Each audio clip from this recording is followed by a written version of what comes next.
Podatki Evropskого zavoda Eurostat ukazuju, že vše vekše číslo hasnovateljov interneta dožilo dajaky bezpečnostni problemi, jak co to virus, zlohasnovanje osobnih podatkoh, financijni problemi, lebo pristup dzecoh guve bokom zoznje prikladnim zmistom.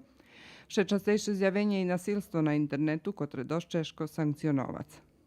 Mi danas imamo jedan društveni, sociološki problem gde nema odgovornosti kako ni deteta koje vrši nasilje, tako i njegovog roditelja.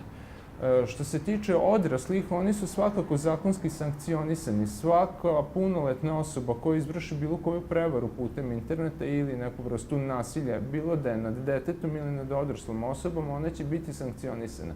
Ali takođe postoji zakonski problem, jer je, kao što sam rekao, on represivan, u stvari deluje tek nakon što se delo počinje.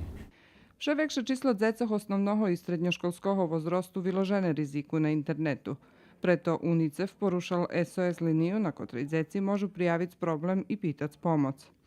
Centar za bezpečni internet Srbiji objavil novu aplikaciju Net Patrola, kotra omožljivi jednostavne prijavljovanje nelegalnog materijalu na internetu prek Android telefonoh i tabletoh.